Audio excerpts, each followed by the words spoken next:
Brought to you by Agilus Diagnostics.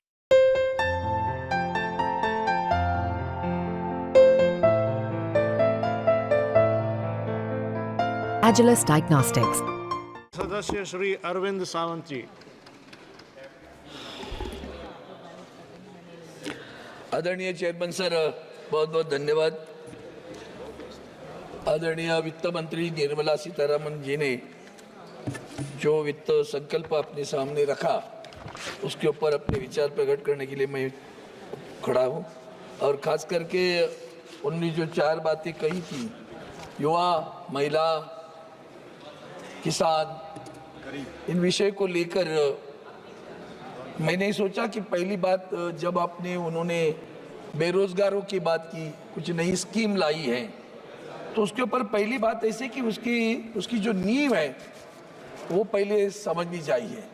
नींव ऐसी है सर कि आज हमारे पास centre for monitoring Indian economy private limited है। उन्होंने जो अपने सामने जो वास्तविकता सादर की है वो है एम्प्लॉयमेंट रेशियो राइजेस टू 9.2% इन जून 24। पिछले महीने में 9.2% हमारे पास बेरोजगारी है। और इसमें भी उन्होंने ये कहा कि रूरल एम्प्लॉयमेंट अगर रेट देखेंगे तो 9.3% है। अब ऐसी स्थिति में ILO, Indian International Labour Organization का कि 83% लोग हमारे पास बेरोजगार है, जॉबलेस है। अब ऐसी स्थिति में हम जो बजट यहाँ रख रहे हैं, तो हम अपेक्षा क्या करते हैं कि सबसे बड़ा अगर किसी पर असर पड़ता है तो युवा है, महिला है, किसान है। और ऐसी स्थिति में युवा, क्योंकि हम कहते हैं कि हमारा देश युवाओं का देश है, अब युवाओं के देश में युवा बेरोजगार है।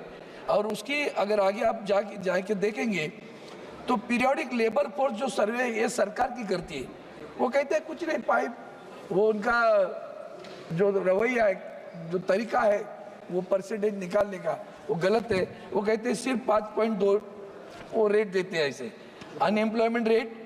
और उसका अर्बन एरिया के साथ में जो पिछले 3 वर्षों में उन्होंने बताया कि 2020-21 में रूरल में 3.3, अर्बन में 6.7। ये मिनिस्ट्री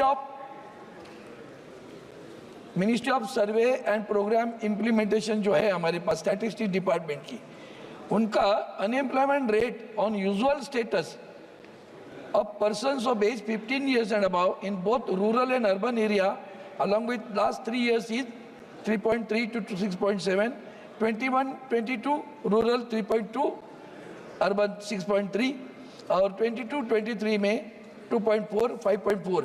अभी इसका इंडिकेटर क्या है? जब ILO कहती है 83% है, ये इस तरह से रिपोर्ट देकर हमारे देश को भ्रम पैदा करना चाहते हैं। अब इसमें सबसे बड़ी बात है कि share of educated youth among all unemployed people also increase from 54.2 in 2000 to 65.7 in 2022। और ये खास करके अगर आप देखेंगे कि युवा इतने बेरोजगार हैं, सर मुझे इसमें मैंने जानबूझकर पहले न्यू डाली कि हम क्या करना चाहते हैं, कौन सी स्कीम लाई हो आपने। ये जो सारी स्कीम आप देखेंगे तो स्कीम में आपको ये नज़र में आएगा, पहले क्या होता था कि बेरोजगार जाकर एम्प्लॉयमेंट एक्सचेंज में अपना नाम रजिस्ट्री करता था, तब हमारे पास रियल डाटा आता था। अब हम किसके ऊपर निर्भर करते हैं? EPFO, मतलब एम्प्लॉयमेंट जो प्रोविडेंट फंड ऑर्गेनाइजेशन है, उसके अंक पर हम तय कर लेते हैं इतने बेरोजगार है। सर ये जो EPFO है ना, एक कॉन्ट्रैक्ट लेबर का भी EPFO होता है। ये कहेंगे हमने रोजगार दिया, ये रोजगार शब्द को ही मेरा ऑब्जेक्शन है। नौकरी की बात करो, रोजगार की बात मत करो। आप जो अभी भी स्कीम में कर रहे हैं ना सर, अभी स्कीम उन्होंने जो लाई है, उस स्कीम में आप अगर देखेंगे तो उसमें पता चलेगा आपको, उन्होंने जो सारी स्कीमें जो लाई है, उस स्कीम में खास करके ये वो जो स्कीम है सारी चारों स्कीम कंपनियों में कैसे कैसे हम अप्रेंटिसशिप पे रखेंगे, क्या क्या उनको मिलेगा, कैसे मिलेगा, ये सारों चीज़ों में आप देखेंगे तो हर स्कीम 2 वर्ष की है। ये तो अग्निवीर हो गया। 2 वर्ष के बाद में क्या करेगा, क्या देने वाले हो? 1 लाख तक महीना, हर माह जिसकी तनख्वाह 1 लाख है उसको 15,000 रुपया। पहले तो मुझे समझ में ही नहीं आता उसको क्यों देना है। वो तो 1 लाख माह तनख्वाह ले रहे, उसको क्यों देना है? उसको 15,000, 5,000 हो गई 3 महीने में। उसके बाद में अगर वो 1 वर्ष पे लड़का छोड़कर गया नौकरी, तो फिर क्या करोगे? कंपनी से हम पैसे लेंगे। मतलब सरकार के राशि से कुछ नहीं जा रहा है, सरकार से राशि से कुछ नहीं, जिम्मेवारी में नहीं, और बाकी सारा CSR फंड में होगा।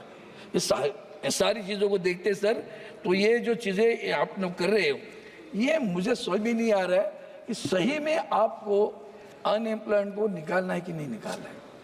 आप बेरोजगारी को सोचिए सर। मैं थोड़ा सा ट्रेड यूनियन में काम करता है, मेरे साथ में अनिल देसाई जी भी वही काम करते हैं। कहाँ नौकरी आए हो तो बताओ, पहले तो बताओ। 500 कंपनियां, बस भी कंपनियां तो बताओ, कहाँ नौकरी लगाने वाले हो? मैन्युफैक्चरिंग, मुंबई जैसे शहर में तो सब गए। हमारे महाराष्ट्र में से तो सब लूट कर लेके गए आप। वेदांत फॉक्सकॉन गया, टाटा एयरबेस गई, बर्ड ड्रग पार्क गया, मेडिकल डिवाइस पार्क गया, सारे कारखाने जो उद्योग थे लेकर गुजरात में लेके गया। तो रोजगार कहाँ है? कौन सा मैन्युफैक्चरिंग यूनिट आ रहे बताओ तो सही, कहाँ रोजगार देने वाले हो? हमारा एक सवाल, बुनियादी सवाल है, तब जाकर आप कहो। मैंने इसीलिए कहा कि कुछ नहीं है, ये अग्निवीर है सर। अभी आगे बताता हूं आपने क्या किया। सारे पब्लिक सेक्टर बेच डाले, कहाँ नौकरियां बताओ तो सही। पढ़े लिखे बच्चे कहाँ जाएंगे?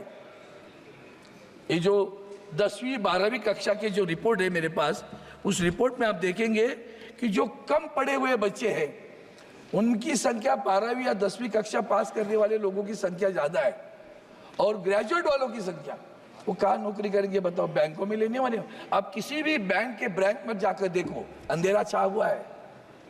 अभी AI आएगा तो और भी तकलीफ आएगी, आर्टिफिशियल इंटेलिजेंस, तब क्या करोगे? देश की आबादी का सोचो, 140 करोड़ में कितने लोग बेरोजगार हैं। आप देते हो सीधा 4 करोड़ लोगों को जॉब मिलेगा, 2 वर्ष के बाद में क्या करेगा? अग्निवीर बनेगा क्या?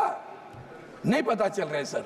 और इसलिए मैं कहता हूँ, bank, insurance, rail, post, oil, सारी कंपनी आपने बर्बाद कर दी। हाल ही में मैं जर्नी कर रहा था तो रेल में 2 कर्मचारी मिले मुझे, और उन्होंने कहा सर, मैं बोला क्या करते हो? तो बोला मैं जनरेटर ऑपरेटर हूँ। एक ने कहा मैं हाउसकीपिंग करता हूँ। तो उसने कहा जब मैं नौकरी पे लगा तो उस वक्त मुझे 45,000 तनख्वाह मिली। 2 वर्ष के बाद में वेंडर चेंज हुआ, मेरी तनख्वाह सीधा 16,000 आ गई। फिर 2 वर्ष के बाद में नया वेंडर आया, फिर 18,000 पे गया। अब नया वेंडर अभी और नया वेंडर आया 24,000।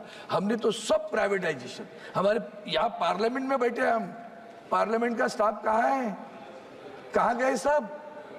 CISF, हमारी उनसे दुश्मनी नहीं है, क्यों हमारे स्टाफ को निकाला?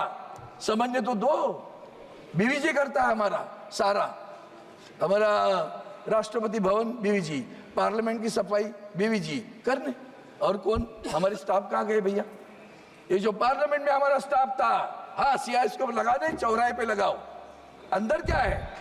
क्यों उनके ऊपर आप अन्याय कर रहे हो? कहाँ है बताओ तो सही। कौन से नौकरी पे गए? कहाँ निकाल दिए? किसने निकाला? किसने निर्णय लिया? 25-25, 30-30 साल जिन्होंने अपनी जान प्राण न्योछावर किए इस पार्लियामेंट को रक्षा के लिए, जिन्होंने प्राण न्योछावर किए, वो CISF वाले नहीं थे सर, वो हमारे कर्मचारी थे। सबको हटाया आपने मन मर्जी। मोदी साहब है तो मुमकिन है, निकाल दिया आपने। वो अपनी नोकिया कंपनी मद्रास में एक दिन में मन में आया बंद कर दी। 40,000 लोग कहां जाएंगे नहीं पता। हम बता रहे नया, जो बंद हो रहा है कौन बताएगा? आज हमारे ऑटोमोबाइल टेक्नोलॉजी में इलेक्ट्रिक व्हीकल्स आ गई। सर हमारी जो पहली पुरानी डीजल पेट्रोल इंजन की व्हीकल थी तो उसके लिए एंसिलरी बहुत सारे मूविंग पार्ट्स है उसमें। इलेक्ट्रिक व्हीकल पे मूविंग पार्ट नहीं है, तो उसके लिए जो मूविंग पार्ट्स होने की वजह से एंसिलरीज कंपनियां होती थी, आज सारी एंसिलरीज कंपनियां बंद पड़ी। कोल्हापुर में जाओ, एंसिलरीज कंपनियां बंद पड़ी है, बेरोजगार हुआ, उम्र वही 40-45, कहाँ रोजगार है? आपके रोजगार शब्द से मैं देखता हूँ, कहाँ रोजगार है वो तो बताओ। और सबसे बड़ी बात है, कौन सी नौकरियां देते हो? आपके कानून इस देश में रोजगारों के लिए, नौकरियों वाले काम करने वालों के, मजदूरों के लिए क्या कानून बनाए सर? हमने कानून बनाया, जिस कंपनी में 300 और 300 से कम कर्मचारी हो, अगर कंपनी का मालिक चाहता है बंद करना है तो उसको किसी की अनुमति लेने की जरूरत नहीं है, बंद करेगा। कृपया कंक्लूड कीजिएगा। बंद करेगा, मर्जी है, मेरी मर्जी। उसके बावजूद हमारे क्या टर्म्स है सर? कैजुअल, कॉन्ट्रैक्ट लेबर और फिक्स टर्म। कैजुअल क्या होता है? कैजुअल मतलब एक दिन का काम है, बुलाया 2 दिन छोड़ दिया। हमारे नेवल डॉक में सरकार नेवल डॉक में, मुझे पिछले हफ्ते लोग मिलने आए, 25 बरस सर कैजुअल एम्प्लॉइज, 25 बरस कंटिन्यूस सर्विस, ब्रेक नहीं है, 25 बरस कंटिन्यूस सर्विस करते हैं कैजुअल एम्प्लॉइज करके नेवल डॉकयार्ड में। ये तरीका है। मैंने रक्षा मंत्री को पत्र लिखा, मैंने वेस्टर्न कमांड को पत्र लिखा। पत्र लिखने के बाद क्या हुआ सर? पत्र लिखने के बाद इमीडिएटली वेस्टर्न कमांड सतर्क हुआ और उन्होंने सोचा कि अब हम वेंडर बुलाएंगे, जल्दी से थर्ड पार्टी कर देंगे। तो 25-25 साल नौकरी करने वाले लोगों को अब वेंडर के पास भेजोगे, अपनी जिम्मेदारी छूट गई, मर जाओ, किधर भी जाओ। Mazagon dock fix term employ sir please sir 2-2 बरस के लगते, 2 बरस, प्लीज अब फिक्स टर्म पे लग गए सर। अभी तो 5-7 महीने हुआ, फिक्स टर्म में लगे नौकरी पे। बहुत इंपॉर्टेंट, इसलिए मैं राजनीतिक भाष्य नहीं कर रहा हूँ, सारा राजनीतिक सुनते आया हूँ मैं, भाई बहुत बोल सकता हूँ उसके बारे में, मैं जानबूझकर नहीं बोल रहा हूँ, विषय जा रहे बाहर। फिक्स टर्म 2 बरस का रखते, फिर दूसरे टाइम बोलेंगे फिक्स टर्म रखा था आपको, कितनी तनख्वाह दे रहे थे? 25,000 दे रहे थे। अभी नया फिर 1:1 कॉन्ट्रैक्ट कर रहा है, सही, एम्प्लॉई और एम्प्लॉयर कॉन्ट्रैक्ट करेंगे फिक्स टर्म के लिए, और वो कहेंगे पिछली बार 25,000 दिया था, अब तो नहीं दे पाएंगे, अब 20,000 करना है तो करो, तो जाओ। क्या वृद्धि है? फिक्स टर्म 7-7 बार fix term. Mazagon dock government PSU 14-14 साल लोग काम कर रहे हैं। एक्सिस बैंक, मैं नाम लेकर जानबूझकर बोल रहा हूँ, ठीक, लोग 10 बरस काम किए, तनख्वाह नहीं बढ़ रही सर। तनख्वाह बढ़ाएंगे कैसे? वो कितने वेंडर की बोलो, वेंडर बोलता मैं देने के लिए राजी हूँ, बैंक मुझे दे नहीं रही है। हजारों कर्मचारियों के हाल हो रहे सर। सर मेरा समाप्त, मैं करता हूँ ना 2 मिनट में समाप्त। इतना बड़ा महत्वपूर्ण विषय है, 5 मिनट में सर, इतना बड़ा 20 घंटा दिया है। मैं BSc कमेटी में हूँ जी। हमारे आज आपने मुझे बजट पर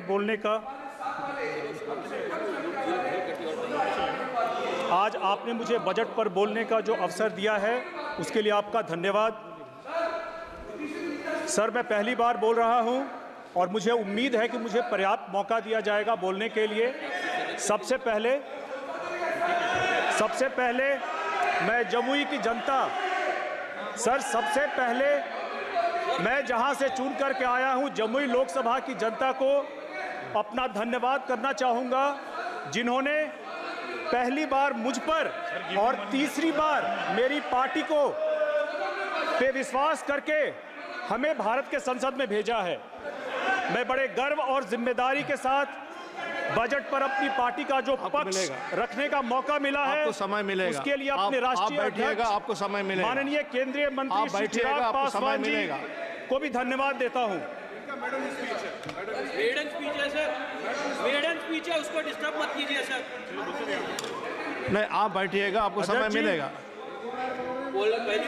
अध्यक्ष जी, मैं बिहार से आता हूं, जो कि भगवान जैन, भगवान बुद्ध, माता Sita, Guru Gobind Singh ji, Acharya Chanakya. Sir give him 1 minute. Young member is talking, sir. Okay, Aarti ji please. अध्यक्ष जी प्लीज, मुझे मैं पहली बार बोल रहा हूं, मुझे बोलने का पर्याप्त मौका दिया जाए, मेरी आपसे गुजारिश है। आपका संरक्षण मुझे प्राप्त हो, यह बहुत जरूरी है। बिल्कुल आपको समय दिया जाएगा।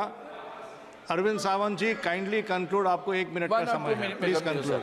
अब सारी बातें इसमें सर है कि ये जो चल रहा है, अभी आपने नीट परीक्षा की बात सुनी, UPSC हमारे पास खेड़कर नाम की एक महिला पकड़ी गई है, देख लो आप।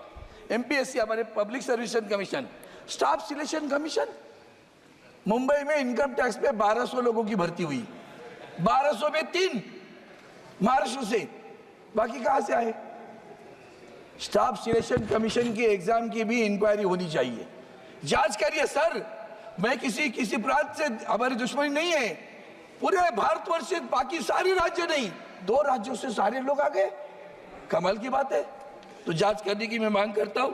आखिर में 2 मुद्दे रखता हूं। एनसीएलटी, वो एनसीएलटी में कितने केस पड़े आपने जिक्र किया है। जेट एयरवेज आज तक उनको एनसीएलटी ने कह दिया उनके ग्रेजुएटी और पीएफ दे दो, पैसा नहीं मिल रहा है सर।